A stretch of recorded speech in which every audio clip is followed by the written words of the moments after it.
이제 9장 들어가겠습니다. 플랜트 앤 퍼포먼스 9장인데요. 9장은 이제 주로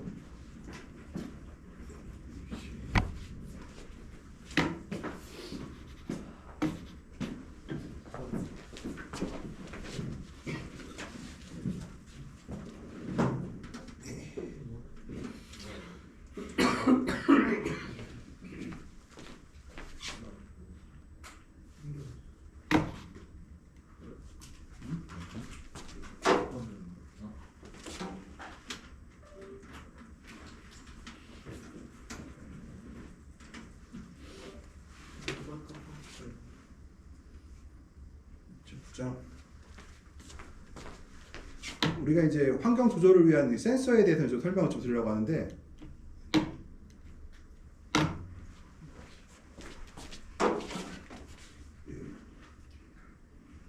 우리가 작물 모니터 및 환경 제어용 센서에 대해서 좀 설명드리려고 하는데요. 그 센서가 있어야 우리가 작물을 이제 모니터, 작물 성장하는 것도 모니터링 할 수가 있고 환경을 제어할 수가 있다고 가정을 가능하죠. 센서의 역할은 재배 과정을 이제 식물의 생육이나 이런 것들을 모니터링하고 과정이 그러니까 우리가 온실을 운영하는 과정에서 벗어날 경우 수행한 작업을 결정하는데 필요한 정보를 제공한다. 예를 들어서 지금 세력이 강해지고 있다. 그럼 어떻게 해요? 우리가 목적하는 것보다 세력이 강하다는 것은 현재 온도가 낮다고 할 수가 있겠죠. 광량에 비해 온도가 낮다고 할 수가 있기 때문에 우리가 온도를 높이는 쪽으로 환경을 조절할 수 있겠죠. 그러면 이때는 우리가 중요한 게 있어요. 재배 관여 일정을 모니터하고 과정이 원하는 계획에서 벗어날 경우. 그러니까 결과적으로 뭐냐면은 원하는 과정은 환경을 말해요? 아니면 생육을 말해요? 생육을 말하죠. 그러니까 생육이 우리가 원하는 과정에서 벗어났다. 이거는 내가 하고 싶은 과정에서 벗어날 때는 바로 우리가 수행을 어떻게 온실을 통제해야 할지에 대한 그것들을 제공해 준다는 거죠. 이것들이요. 세력이 강하면은 현재의 온도보다 높이면 되는 거고, 세력이 약하면 현재의 온도보다 낮으면 되는 거고요. 현재의 습도가 높으면은 현재의 습도보다 낮도록 관리하면 되는 거고, 현재의 습도가 높으면은 낮으면 높게 관리하고 높으면 낮게 관리할 수 우리가 관리를 하면 되는 것들이잖아요. 이것들이요. 단순 제어 시스템은 온실 내부에 온습도 센서만을 운영한다. 이건 현재 우리가 대부분의 온실에서 하는 방식은 단순 제어다. 그래서 온습도만 갖고 제어하는 경우가 많아요. 그래서 온실의 온도가 예를 들게요. 대부분 이제 논산부여나 이런 주산단지에 가면은 아침에 일출 때부터 온실의 커튼과 문을 열어요. 천창을 여는데 온도를 보면서 조금씩 열고 닫고 해요. 이걸 뭐예요? 바로 단순 제어죠. 온도와 습도를 보고 우리가 운영하는 게 단순 제어고요. 큰 편차의 온습 변화 발생할 때 그 편차를 줄이는 후속 조치만 가능하다는 거고요. 작물의 균형적 성장에는 이제 도움이 안 되고 현재의 상태를 타개하는 정도가 가능하다는 거예요. 그 다음에 외부 센서를 얻어진 데이터로 온실의 환경 변화를 예측할 수 있어 올바른 사전 조치를 취할 수 있다. 이거 볼게요. 현재 온도가 15도인데 이렇게 생각할 수 있어요. 어제까지 몇 도였어요? 그저께까지? 야간 온도가 외부가 10도가 넘어갔어요. 근데 갑자기 어젯밤에 0도 1도가 됐죠. 근데 우리가 원하는 온도는 15도예요. 그럼 그저께까지는 난방을 안 하거나 약간만 해도 15도를 유지할 수가 있었는데 어젯밤 15도를 유지하려면 어떻게 돼요? 보일러를 충분히 가동을 해야 되죠. 그러면은 우리가 사전적으로 예를 들어서 온실의 외부 온도가 떨어질 일기예보를 보고 우리가 온수 온도를 예를 들어 어제까지는 40도의 물을 공급을 했는데 오늘 0도로 떨어진다. 그래서 우리가 추결주의 물을 60도까지 올린 다음에 공급을 했어요. 그럼 뭐예요? 바로 사전에 온실을 외부 센서로 얻어낸 데이터로 온실 환경을 예측해서 미리 제어하는 거야 되겠죠. 그래서 서로 다른 매개결수 사이로 연결하는 더 많은 통찰을 지어주고 기후 조건과 작물의 특정한 반응사의 관계를 파악하는데 추가 설치가 가능하다. 이거 말고도 이제 여러 가지 센서가 있어요. 오늘 수업 중에 설명한 여러 가지 센서들이 있는데 이 센서들은 단순히 온습도만 하는 것이 아니라 바로 우리가 식물세균의 외부 환경과 내부 환경이 어떤 영향을 끼쳤는지에 대한 우리가 값을 제시할 수가 있다. 그러니까 단순히 눈에 보이는 온습도가 아니라 다른 값들은 어떻게 작물에 영향을 줬나를 설명을 드리려고 해요. 이 센서들에 대해서. 그래서 결과적으로는 우리가 추가 센서 설치가 가능하다고 되어 있잖아요. 센서가 많다는 얘기는 곧 뭘 할 수가 있죠? 통찰력을 얻을 수가 있죠. 온습도 말고도 이런 환경들이 실제로 온실의 작물들에게 어떤 영향을 줬는지 또는 줄 것에 대한 통찰력을 얻을 수가 있다는 거예요. 그래서 각각의 센서에 대해서 제가 설명을 드리려고요. 근데 센서는 일단은 가격이 이제 굉장히 비싸요. 보면은 굉장히 비싸고, 제가 일단 외부, 그러니까 웨더 센서, 날씨 센서 중에서 외부의 센서에 대해서 볼게요. 외부 기상 센서는 보다시피 이렇게 온실의 외부에 부착되어 있습니다. 이것들이요. 그러면은 제가 이제 이번에 온실을 새로 지을 때 저도 이거 꼭 달아달라고 하거든요. 이거 보세요. 뭐가 달렸나요, 여기? 사다리가 달렸죠. 완전히 부착된 사다리가 되어 있죠. 우리가 사다리를 놓고 올라가려고 하면은 사실 사다리도 흔들거리고요. 또 저는 이제 사다리 올라갈 때 이제 외부에 한 명을 데리고 와서 사다리에 잡고 있으라고 하고 올라갔었거든요. 올라갈 때. 왜냐 그냥 올라가도 되는데 좀 불안해갖고 올라갔었어요. 그러면은 노동력이 더 들어가거든요. 그래서 일단은 외부에다 고정식 사다리를 설치해서 센서를 보다 관찰할 수 있게 하기 위해서 위에 설치했어요. 위에 센서 보게 되면은 여기 센서가 되게 많아요. 위에 보면은 뭐 광량 센서도 일사량 센서도 있고 풍향, 풍속, 가무 뭐 여러 가지 있습니다. 온습도 센서들이 달려 있어요. 우리가 이것들을 정기적으로 점검을 해줘야 되는데, 일단은 우리가 몇 가지 주요 고려사항을 볼게요. 이거 시험 문제 낼 수 있기 딱 좋아요. 4번까지 있죠. 사지선다형에서 낼 수가 있죠. 첫 번째, 지붕 용마루보다 2m 높게 설치한다. 그러니까 동고보다 한 2m 정도를 위에 설치하는 게 원칙이다. 왜냐? 온실의 영향을 받지 않게 해서. 왜냐면 온실에 붙어 있으면은 바람이 불어도 지붕 위에 스쳐 지나가는 바람을 받게 되면은 일반 자연적인 그 바람하고 좀 다르거든요. 그래서 우리가 이런 용마루에 2m 이상을 설치한다. 그리고 주변에 나무나 굴뚝의 영향을 받지 않는 곳을 설치한다. 주변에 나무가 있어도 안 되고, 우리가 이제 뭐 전기 보일러가 아닌 기름 보일러 쓸 때는 이런 굴뚝도 있어요. 거기서 벗어난 곳에 설치한다는 거죠, 이것들요. 그 다음에 보일러나 CHP 시설 같은 경우에는 배기가스의 영향을 받지 않는 곳에 위치해야 되겠죠, 당연히. 모든 실외셔스는 정기로 청소 점검 등 고정에 필요한 여부를 확인할 수 있어야 된다. 그러니까 쉽게 사람이 안전하게 올라갈 수 있는 위치에 설정되어야 된다는 거. 얘들을 볼게요. 여기가 지금 동고가 6.5m면은 측고가 6.5m면 동고가 얼마일까요? 8.5m거든요. 8.5m. 거기다가 2m가 또 올라가면 몇 m예요? 10.5m가 되죠. 그러니까 10.5m에 그걸 관찰하기 위해서는 이렇게 10.5m에 사다리 타고 올라가야 될 거 아니에요. 좀 위험하기도 하고 그렇겠죠, 이것들은. 그리고 담이 작은 사람 올라가지도 못할 거예요. 그렇지만 우리가 쉽게 올라가서 점검할 수 있도록 이런 외부에 사다리를 고정식 사다리를 설치하도록 해야 되겠다는 거고요. 자주 점검해야 된다는 거예요, 얘들을.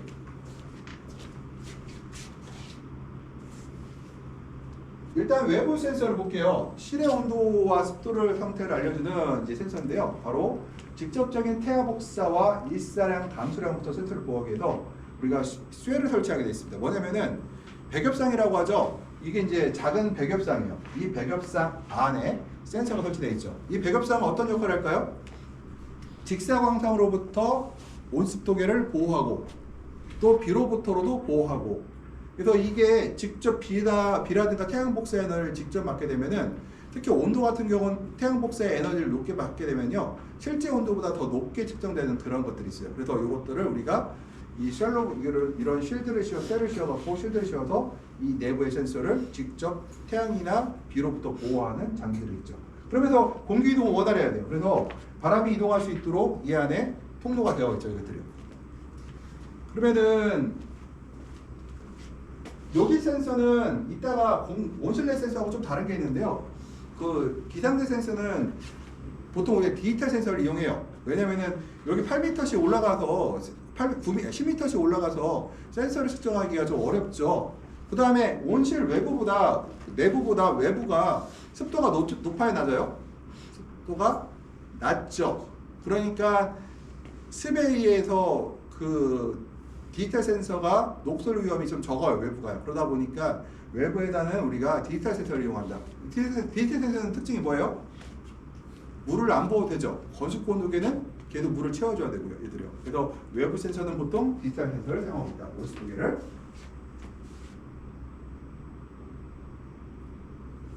그 그 다음에 이제 와트 센서가 되겠습니다. 이거는요. 우리가 300에서 3000 나노미터의 태양 복사 스펙트럼을 측정하는 바로 와트 센서가 되는데요. 0에서 한 1250와트까지 측정하는 센서가 되겠고요. 보통 우리나라에서 1200 정도면은 1년 중에 이제 최고 강이 셀 때는 한 1100, 1200까지 나오거든요. 그래서 외부에 설치하게 되어 있고, 센서는 어떻게 설치되어야 돼요? 광량 센서는 정확하게 수평으로 되어 있어야 돼요. 우리가 광 센서를 측정해 보게 되면은 살짝 기울기에 따라서 어떤 때는 1000이 나왔는데 살짝만 기울어도 7, 8배로 떨어지거든요. 그래서 이 광량 센서는 수평계를 이용해서, 수평계 아시죠? 물방울 들어가서 이렇게 맞춰주는 것들, 이걸 이용해서 완벽하게 수평으로 이루어져야 된다, 이것들은. 그리고 센서의 유형에 따라서는 북쪽을 가리키는 것도 있는데 일반적으로는 그런 건 없고요. 일단은 수평으로 유지하는 게 제일 중요하다. 기울어지면은 광량이 적게 나온다는 거예요, 이것도요.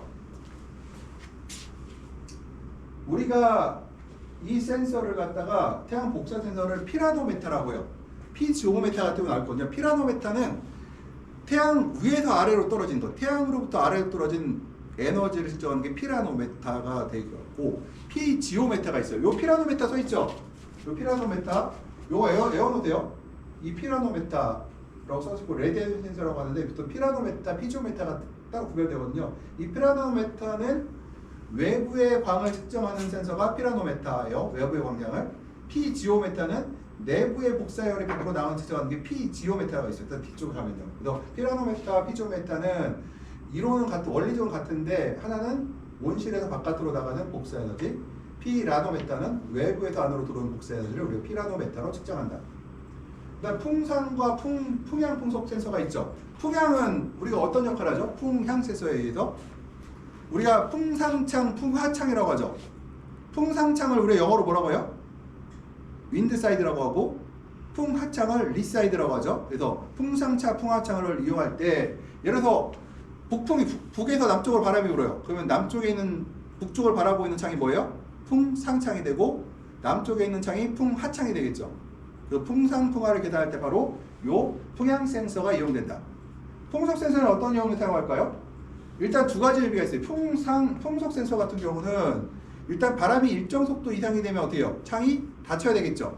그러니까 온실 내부가 뜨거워져도 풍속이 막 5m, 8m 세커가 되면은 지붕 유리가 날아갈 수도 있어요. 그렇기 때문에 문을 닫고 있어야 되거든요. 그래서 이 풍속에 따라서 우리가 창을 어느 정도 열까지 결정할 수가 있고요. 또 하나, 밤에는 또 어떤 역할을 할까요? 풍상창이? 풍속계가 바람이 셀수록 온실이 차가워져요? 따뜻해져요? 바람이 불면, 세게 불면, 바람이 세게 불수록 온실이 빨리 차가워지죠. 그러니까 어떻게 해야 돼요? 온실의 온도를 더 높여야 되겠죠. 그래서 풍속계가 있어야 된다는 거죠. 이것들이요. 그래서 풍속계가 있어야 되고, 풍속계는, 풍향계는 우리가 창을 여는 방향을 결정할 때 쓰는 거고, 풍속계는 바로 안전을 위해서 사용되기도 하고, 또 하나가 온실 내부의 온도를, 그러니까 온실 내부의 열량이 더 필요한지 적게 필요한지도 할 수가 있어요. 또 이 풍속계로 할 수 있는 게 또 하나가 있습니다. 뭐가 있을까요? 증산량. 바람이 셀수록 증산량이 늘어나요, 줄어드나요? 바람이 셀수록 일반적으로 증산량은 늘어난다. 그러면은 같은 광량에서 물을 어떻게 줘야 돼요? 더 많이 줘야 되겠죠. 그래서 이 풍속계와 풍향계는 여러 가지를 사용할 수 있는데, 풍속계는 뭐 온실의 안전 장치도 될 수가 있고, 난방이 더 할지 말지를 결정할 수도 있고, 우리가 수경 개배할 때는 수경의, 그러니까 처음에 관수량을 늘릴 수도 있고 줄일 수도 있을 때 바로 이 풍속계를 갖고 측정할 수가 있다. 그럼 풍속계가 하는 역할이 영향을 주는 게 아닌 게 뭐예요? 첫 번째, 창을 열지 닫는지 안전성에 대한 문제가 있죠. 그 다음에 온실 내 난방 연령에 대한 걸 계산해야 되겠죠. 그 다음에 또 하나가 뭐가 있어요? 식물이 물을 먹는 양도 풍속에 의해서 좌우 움직이죠. 그리고 세 가지가 맞죠. 만약에 틀린 것이 이게 풍속과 관련이 없는 것은 해서 네 번째가, 예를 들어 광합성량, 여기서 가장 관계가 없는 것 하면 첫 번째, 우리가 난방 연량을 결정하는데 풍속을 넣어준다. 맞아요? 틀려요? 맞죠? 창을 열지 닫을지 결정할 때 풍속을 계산한다. 맞죠? 그 다음에 관수할 때 물의 양을 결정할 때도 풍속을 가미해준다. 맞죠? 네 번째, 광합성량과 일정한 관계가 있다. 일정한, 있을 수는 있는데 가장 관계가 없는 것은 가장 관계 없다고 하시게 네 번째 기준들이 당연히. 그 다음에 가무 센서예요. 이거는 우리가 이제 이 가무 센서 같은 경우는 그러니까 비가 오는 거에 대한 센서가 있는데요. 우리가 창을 비가 올 때 창을 열어야 닫아요? 닫는 경우가 많고요. 또 열어도 살짝 조금만 열어놓겠죠. 가무 강도가 너무 세면은 문을 완전히 닫을 거고요. 가무 강도가 약하면 문을 조금 열어놓을 거예요. 항상 문을 열어서 환기시키는 게 되게 유리하거든요. 그러니까 창을 열지 말지를 결정할 때 바로 이 가무 센서라죠. 예를 들어서 막 온도로 했는데 내 온실 내부 온도는 35도야. 창을 열고 싶어. 근데 비가 1분에 뭐 강력하게 잡은 시간당 30mm 물이 비가 오고 있어. 그럼 30시간당 30mm는 뭐예요? 가무죠. 엄청나게 센 비가 오고 있는 거죠. 그러면은 창을 열 수가 있어요? 못 열어요? 못 열죠. 우선순위를 할 때 우리가 그래요. 야, 비가 몇 미리 이상 오면은 문을 닫아가. 우리가 첫 번째 명령이에요.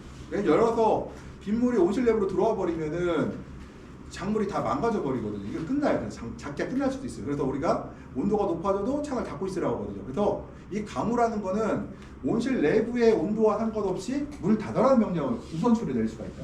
항상 온실에 우선순위가 있어요. 우리가 온도를 예를 들어서 28도의 온도를 설정해놨어요. 창을 열게.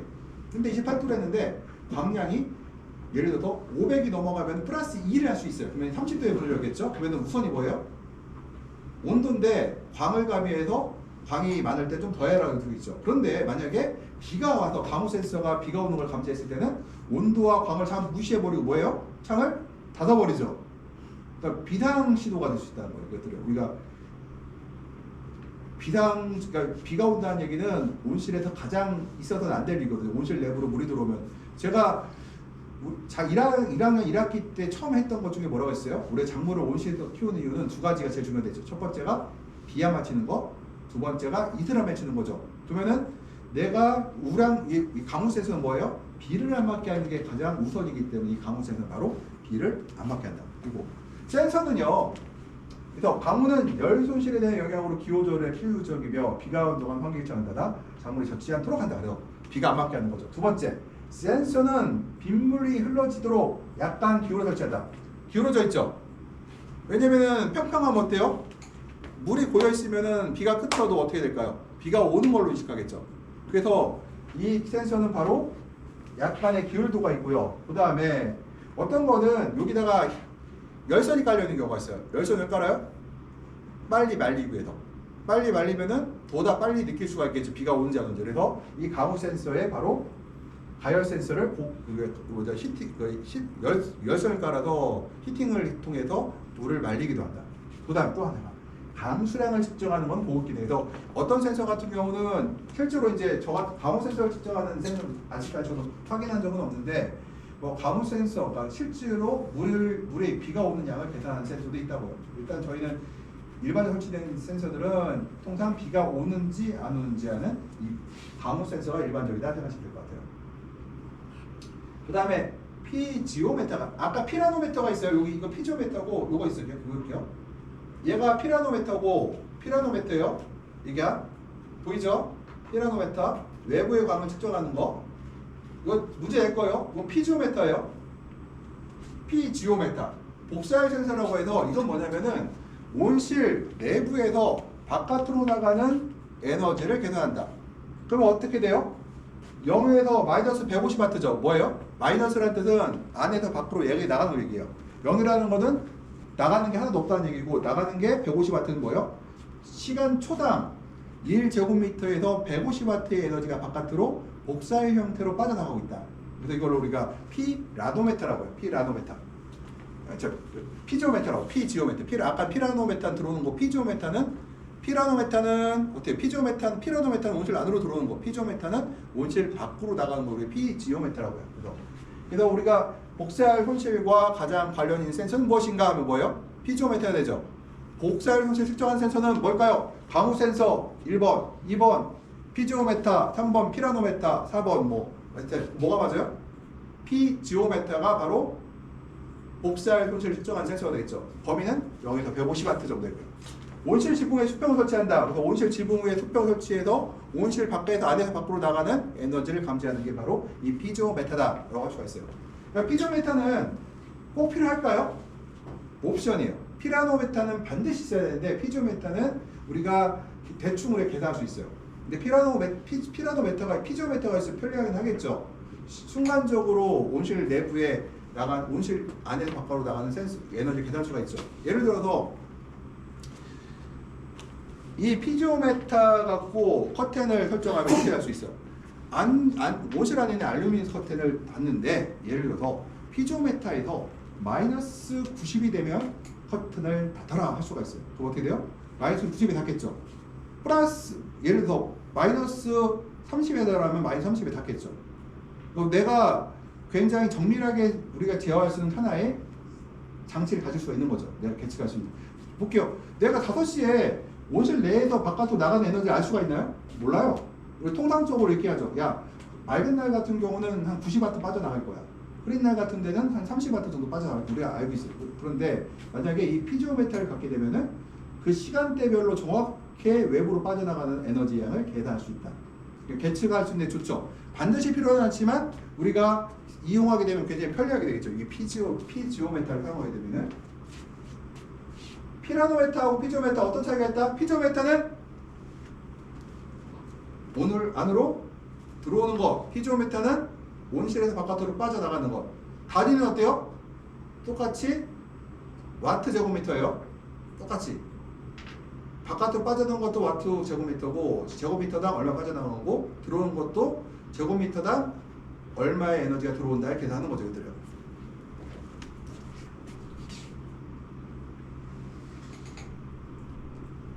그 다음에 온실이라는 센서 중에 이제 보게 되면은 이제 온실 바깥에서 이제 온실 안 들어왔어요. 이제 배겹상이 있죠. 여기 배겹상이 있습니다. 여기 이제 이쪽 보면은 뭐가 있어요? 창이 있죠. 바람이 들어갈 수 있는 창이 있어요. 이 안에 보면 여기 배겹상인데요. 왜 배겹상에 설치할까요? 온습도계를 복사열을 태양 에너지를 직접 받으면 안 되죠. 태양을 보면 안 돼요. 얘들은 센서들은 어떻게 돼요? 가려져 있어야 되겠죠. 이 온도라는 건 누구의 온도를 말해요? 공기 온도를 말하죠. 그러니까 공기 온도 측정하는 것은 외부에 그러니까 이 온실에 있는 공기가 빨리 배겹상에 들어와서 온도계가 측정할 수 있다고 하면 우리 측정이 가능한 거예요. 태양을 보고 있으면 안 된다는 얘기였더래요. 태양을 보면 어떤 문제가 있어요? 태양 복사 에너지에 의해서 데펴져 버리죠. 그렇기 때문에 우리가 태양 복사 에너지 피한다. 그래서 태양을 피한다는 거죠. 그래서 우리가 배겹상의 주요 고쳐볼게요. 작물의 종류에 따라 배겹상의 올바른 위치는 낮은 작물은 작물의 20cm. 그러니까 상추 같은 경우는 작물의 20cm 위에 설치한다. 생산점에서. 그다음 키가 작물, 큰 토마토나 오이나 가지나 이런 같이 키가 큰 작물들은 생장점에 그러니까 키가 6m다. 그러면 여기서 2m 정도 되는 생장점의 위치에서 2m 떨어진 곳에 설치한다. 뭐 이거들이요. 3분의 위쪽에. 난방 파이프와 팬, 환기의 영향을 직접 피하며 배겹상 공기 유동이 보장돼야 된다. 뭐냐면은 난방 파이프 옆에 설치하게 하면 어떻게 돼요? 온도가 과잉으로 측정되고 습도는 과잉으로 낮게 측정되겠죠. 팬도 마찬가지예요. 팬이 있으면 어때요? 춥게 느끼고 건조하게 느끼겠죠. 팬 옆에 설치하게 되면 팬 옆에 춥거든요, 항상. 그 다음에 환기구 옆도 마찬가지로 환기구 쪽이 추워요, 따뜻해요? 춥죠. 그 다음에 습도는 낮죠. 그래서 환기구 설치하게 되면 우리가 그러니까 온실에 다른 경보를 얻을 수가 있게 되고요. 그 다음에 에어 필터와 심지를 정기적으로 점검하고 필요시 교체해야 된다. 이 배겹상은 이거는 우리가 말해서 건습고 온도계예요. 건습고 온도계를 아시는 분? 건습고 온도계는 심지를 뽑아주는 온도계를 얘기하거든요. 그래서 이렇게 생겼어요. 이 안에 물통이 있죠. 이 물통이 있어요. 여기다 우리가 물을 채워줘요. 수돗물이라든가 아니면은 증류수를 채워줘요. 심지가 있죠. 물이 심지를 타고 올라가면은 이 심지가 마르는 것을 보고 얘가 온도계를 측정해요. 그래서 이거 건습고 온도계라고 여기 팬이 달렸어요. 팬이 왜 달렸을까요? 바람의 속도에 따라서 온도가 변하거든요. 그래서 일정 바람 속도를 맞춰주기 위해서 바로 이 건습고 온도계에는 이런 팬이 달려있다. 그래서 우리가 아까 이 물을 채워줘야 되고 심지가 오래되면 익기가 끼거나 열화가 돼갖고 물을 잘 흡수하지 못하거든요. 그럴 경우를 대비해서 그런 경우에는 이 심지를 갈아주게 돼요. 그래서 배겹상은 온실 내 온도 습도를 측정하는 온실 내부에 구역만 설치하게 되어 있고요. 온실에 수직 온도 분표를 설치하려면 두 개의 배겹상을 상하로 설치할 수도 있다. 예를 들어서 식물의 생장점에 설치할 수도 있고, 그다음 하나는 커튼 위에 설치할 수도 있어요. 아니면 아래쪽에 설치할 수도 있겠죠. 그래서 우리가 배겹상을 상하로 설치할 수도 있고요. 대형 온실은 다수의 배겹상을 설치하여 수평 온도 분포를 측정 후 평균 값을 취하여 환경제어 시스템을 적용한다. 예를 들어서 보통 최소 우리가 2개 내지 3개 설치하거든요. 우리가 3개 설치하는 경우는 왜 설치하느냐? 하나가 고장날 수도 있잖아. 그럼 2개를 갖고 측정할 수가 있는 거고 3개가 정상이면 3개 갖고 측정을 해요. 그래서 보통 2개 이상을 한 구역에 설치하게 돼 있다. 왜냐면 하나 설치하면 위험하죠. 고장났을 경우에 이상하게 진단할 거 아니겠어요. 그 다음에 상대 습도는 건축구식 습도계가 가장 저렴하고 경고압을 일반적으로 사용합니다. 그래서 이런 건축구식 습도계를 우리가 사용하고 있고요. 다만 건축구식 온도계로 계측된 것은 전자철기로 처리되어 상대 습도, 절대 습도 및 포차를 우리가 볼 수도 있고요. 이걸 이용해서 우리가 이슬점 온도도 측정할 수가 있어요. 그래서 우리가 엔탈피도 가능하고요. 그래서 이 건축 온도계가 우리가 보면 사이클로매틱 차트라고 있죠. 사이클로매틱 차트가 바로 건축 온도계에 우리가 얘기할 수가 있다. 제가 얼마 전에 그저께 연락이 왔었는데 볼게요. 공기 온도가 볼게요. 8시에요. 온도계가 봤더니 15도였어요. 15도였는데 15도였고 그 다음에 습도가 93%였는데 9시 10분 정도에 온도가 23도이고 습도가 90%예요. 그러면은 여기서 볼게요. 공기가 15도죠. 그러면 과일 온도도 별로 낮았을 거란 말이에요. 그러면은 여기서 한번 사이클로매틱 차트 제가 웹사이트 알려드린 거 있잖아요. 웹사이트 알려드린 거 보게 되면은 23도에 90%를 놓으면은 결론점 온도가 거의 20도에 육박하거든요. 그러면은 우리가 뭘 할 수가 있다. 이 건축 온도를 갖고 측정해 보면은 바로 이슬점 온도를 알게 되면은 우리가 온 실내에 결로가 생겼는지 안 생겼는지. 예를 들어서 건축공 아마 9시에 23도에 습도가 90%고 8시에 15도였으면은 23도에 90%면은 결로점이 20도가 좀 넘을 거예요. 그러면은 아침 온도가 8시에 15도씨였는데 과일하고 잎에 결로가 생겼을까 안 생겼을까? 9시에 당연히 생겼을 거예요. 왜냐면 식물체 온도는 21도가 분명히 안 넘을 거란 말이에요. 그럼 결로점 생겼겠죠. 그럼 우리가 여기서 바로 이 이슬점 온도를 보고 알 수 있는 게 뭐가 있어요? 이거 갖고. 지금 그러니까 온도의 상승 속도하고 그러니까 한두 시간 전 온도하고 지금의 온도하고 비교했는데 만약에 건축 온도계로 봤더니 이슬점 온도가 현재 온도와 별 차이가 없다고 하면은 뭐예요? 아마도 이슬의 배치 확률이 매우 높다는 얘기가 되겠죠. 그래서 우리가 이 건축 온도계를 통해서 식물체나 과일에 이슬이 맺혔을까 안 맺혔을까를 우리가 알 수가 있다는 거 이거들이. 굉장히 중요해요. 가격은 싼데 매우 중요한 게 바로 건축 온도계예요. 굉장히 중요한 거 이것들이요. 그래서 식물에서 우리가 온실에 키울 때 제일 중요한 게 뭐라고 했어요? 비행 맞추는 거랑 두 번째가 뭐라 했어요? 이슬 안 맺히게 하는 거죠. 바로 이슬 안 맺히게 하는 건 바로 이 건축 온도계로 측정할 수가 있다. 우리가 이제 주요 고려 사항에서요. 일단은 디지털 센서는 디지털 센서는 저희가 잘 쓰지 않는다고 했어요. 그 이유가 먼지나 습기, 화학약품에 취약하다. 우리가 일주일에 농약을 몇 번 쳐요? 토마토 온실이나 오이 온실에 8월달 거 2번, 약간 보통 3번 치고 9월달 가야 2번 치고 보통 6, 7, 8, 9월달에는 한 3번씩 쳐요.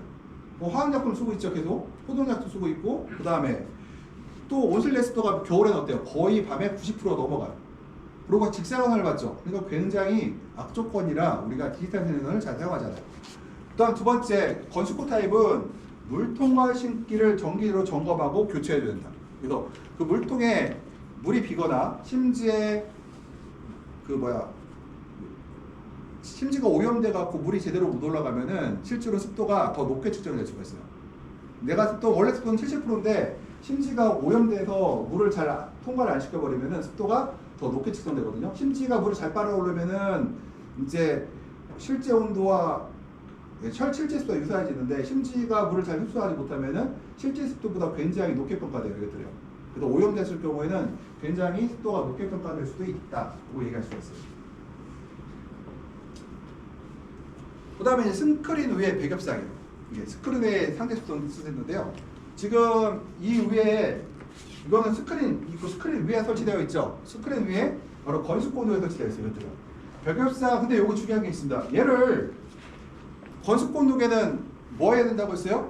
주기적으로 물통에 물을 채워주고 심지를 점검해야 된다고 했죠. 그럼 저 위에 있으면 어떻게 될까요? 사람이 사다리 타고 올라가요? 안 하죠. 그럼 뭐 할까요?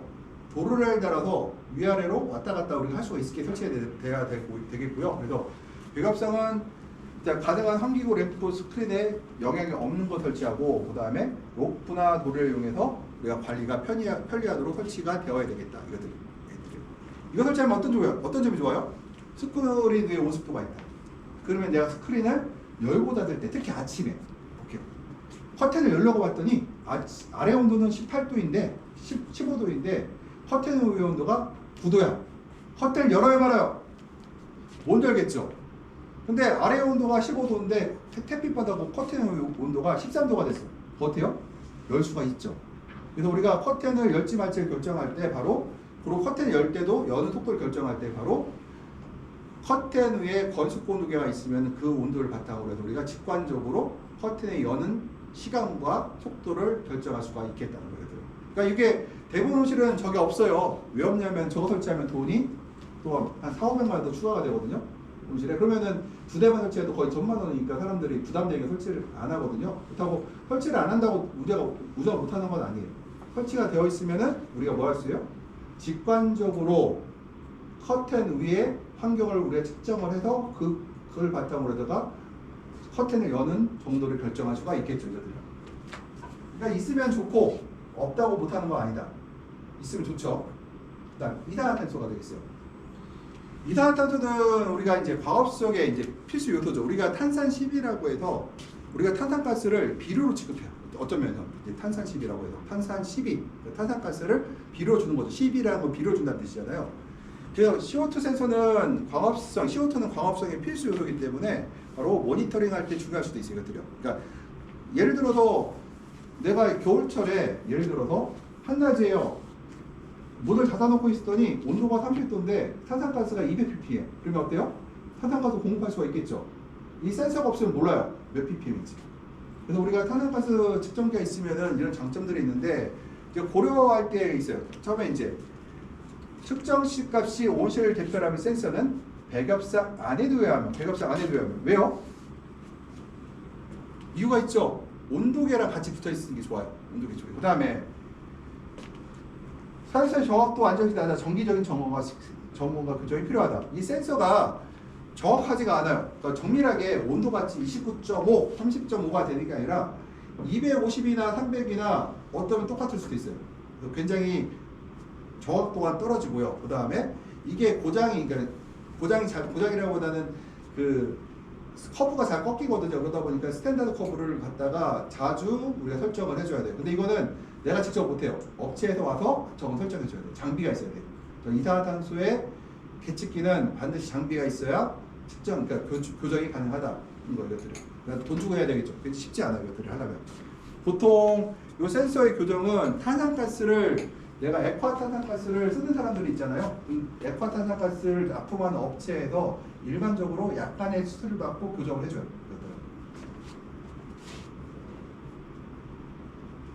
지금 이게 주황색이 바깥에 있는 탄산가스를 안으로 끌어들여서 측정하는 모습입니다.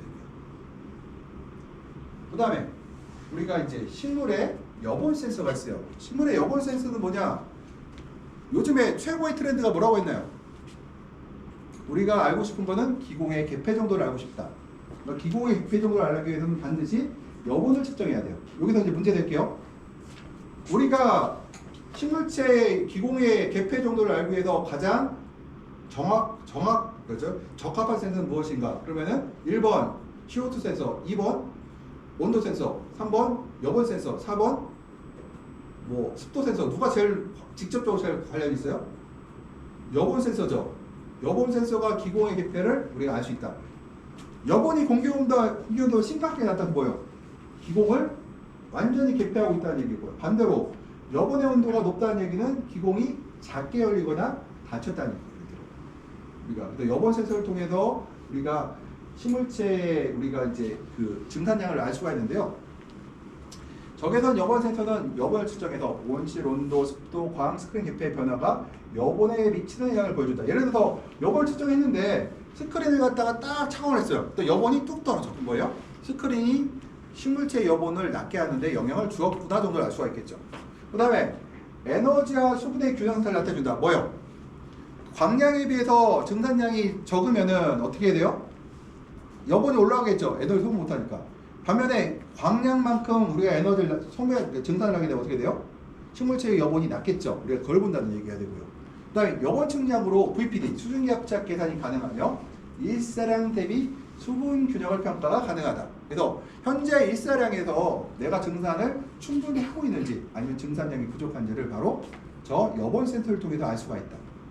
그 다음에 1.5에서 2kPa 이상의 VPD의 값에서 기공이 닫히고 작물은 수분 스테를 받는다. 그래서 1.5가 넘어가면은 우리가 좋지 않다고 하는데 바로 이 VPD 값을 계산할 때 여본이 필수적으로 있어야 된다. 그래서 여본과 공기 온도와 그 다음에 공기의 습도를 갖고 우리가 VPD를 계산한다고 그랬어요. 그것들요.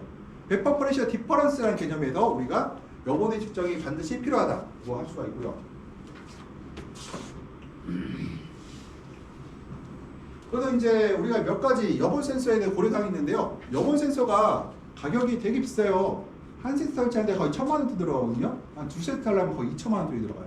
굉장히 비싸고 굉장히 이제 되게 식물체의 그 수분 밸런스가 맞는지 안 맞는지를 측정할 때는 굉장히 좋은 센서인데 가격이 비싸다는 단점들이 있어요. 이것들이요. 그리고 이거는 아무데나 컴퓨터 살 수가 있는 게 아니라 굉장히 고가의 그러니까 성능이 좋은 환경제어 컴퓨터에만 설치가 가능한 센서들이다 할 수가 있어요. 이것들이요. 그래서 제가 우리 온실에는 저거 설치하려고 하는데 제가 이제 플랜트 보이스 센서라는 게 있어요. 플랜트 보이스가 식물의 목소리잖아요. 근데 플랜트 보이스가 뭘 뜻하냐면은 식물의 건조함과 습함을 갖다가 표현하는 센서, 플랜트 보이스 센서거든요. 이 플랜트 보이스 센서를 설치하기 위해서는 반드시 이 여본 센서가 필요하거든요. 이것들이요. 그러면은 키가 큰 작물을 이제 설치할 때 고려사항이에요. 키가 큰 작물은 우리가 생장점에서 약 0.5에서 1m 높이에 설치하게 돼 있죠. 만약에 볼게요. 칩고가 5m짜리 온실이에요. 설치 가능할까요? 어려워요. 0.5에서 1m 씌우라고 했죠. 그럼 유인 높이가 낮아진다는 얘기가 되거든요. 칩고가 6.5m 설치가 가능하겠죠. 그러니까 충분히 여유가 있으니까. 그래서 우리가 위에서 아래를 보고 설치하게 돼 있고요. 79도가 그래서 공기 온도와 여분의 잘 가져가려면은 작물 주변에 미기 상태를 취하거나 적외선을 배ገብ상 가까이 설치한다. 그래서 우리가 여분하고 공기 온도를 비교해야 될 거 아니에요. 그러면은 공기 온도는 구역에 따라 다르겠죠. 그러면 배ገብ상이 어디 설치되어 있어야 돼요? 아마도 여기 적외선 카메라가 쳐다보고 있는 열화상 카메라가 쳐다보고 있는 식물체 인근에 설치되어야지만 여분과 공기 온도의 평가를 차별을 우리가 평가할 수가 있겠죠. 그래서 반드시 이 센서들은 바로 배겹상 가까이 설치되겠다. 그 다음에 상부 2번 하나만 보는 게 아니에요. 3에서 12방미터, 그러니까 한 평에서 3평 정도의 면적을 측정해야 되며, 그 다음에 동시에 온실 바닥이나 난방관 등을 피해야 된다. 우리가 원하는 건 잎의 온도를 측정하고 싶잖아요. 그래서 난방관이라든가 바닥의 면적을 측정하면 어떻게 돼요? 교란이 일어나죠. 여분을 측정하는 게 아니라 뭘 측정해야 돼요? 난방관 온도를 측정하게 되면은 우리가 실제로 여분을 측정하기 어렵기 때문에요. 약 1평에서 3평 정도의 면적을 식물체 잎만 갖고 측정한다. 뭐 이것들이요. 그다음 어리거나 작은 작물의 경우는 한 작물에 집중하는 것이 좋다. 이건 뭐냐면은 키가 작잖아요. 내가 정식한 지 얼마 안 됐어요. 그때는 센서를 가까이 붙여서 식물에 몇 개이만 한 포기만 우리가 관찰할 수 있도록 한다는 거고요. 그다음에 직사광선이나 방사광이 센서에 닿지 않도록 한다. 직사광선이나 반사광이 닿게 되면은 실제보다 더 높은 온도로 평가하거든요. 그래서 실제로 우리가 이런 것들이 빛이 이런 여러 카메라에 직접 닿지 않도록 해야 되겠다는 거 이것들을. 그다음 센서의 오작동학인데요. 또 야간에 측정된 여분은 공기 온도에 비해서 약 0.5도에서 1.5도 낮다. 야간 측정 때문에 살짝 온도가 낮아요. 근데 만약 온도가 높다 되면 뭐 문제가 있는 거죠. 네. 적외선 센서는 상대적으로 높은 정확도와 우수한 안전성이 있으나 정기적 검사 교정이 필요하다. 아이언 두개는 일반적으로 조금 다른 센서에 비해서는 안정적이다. 교정이 별로 필요 없고요. 안정적으로 오랫동안 사용할 수가 있는 센서가 바로 적외선 센서가 되겠습니다. 그 다음 이제 파 센서까지만 잠깐 쉴게요. 파가 있어요. 파는 영어 약자가 뭐죠? 플랜트 액티베이션 레디에이션 센서죠. 그러니까 플랜트 식물의 광합성 광 센서예요. 그러니까 식물체가 실제로 광을 하는지 안 하는지를 광합성을 그러니까 실제 식물체가 쓰는 그 광합성 광을 우리가 측정하는 센서가 되겠는데 이 파는 뭘로 표시되어 있어요? 단위가 마이크로몰이에요. 마이크로몰은 뭐라고 써요? 입자의 개수라고 하죠. 광자 입자의 개수를 우리가 마이크로몰로 표시를 해요. 이것들은 입자 수가 몇 개 들어오냐를 우리가 표시하고 있고요. 파광은 작물의 성장에 중요한 요소. 그러니까 실외 열화성 센서는 우리가 온실내 파괴 수준을 정확하게 측정할 수는 없어요. 우리가 대략 짐작할 뿐이지 온실 내부의 파가 얼마 있는지는 몰라요. 그래서 이 파 센서는 온실의 내부에 설정되어 있어요. 이 온실 내부에 보통 중방 위에, 중방이라고 뭐냐면은 그 어깨 높이 있죠. 아니면은 식물체의 생장점 위에 설치하게 돼 있어요. 이것들은 식물체 내 온실 내부에 설치하게 됩니다. 이것들은. 그래서 몇 가지 주요 사항은 우리가 작물 상부에 정확히 수평으로 센서를 설치한다. 그래서 식물체 위에 설치하기도 하고 어떤 경우에 저 같은 경우는 중방 위에 설치하기도 했다고 했어요. 센서에 그림자가 생기면 안 된다는 거죠. 절대로. 그 다음에 센서의 표면에 물이나 먼지가 묻지 않게. 그래서 온실 안에 생각보다 먼지가 많거든요. 정기적으로 파 센서를 닦아줘야 돼요. 이것들은. 안 그러면 낱개가 측정됩니다.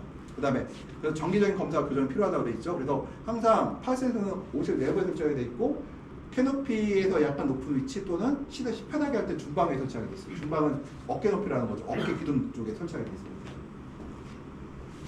여기까지 하고 잠깐 이제 쉬었다가 시작하겠습니다.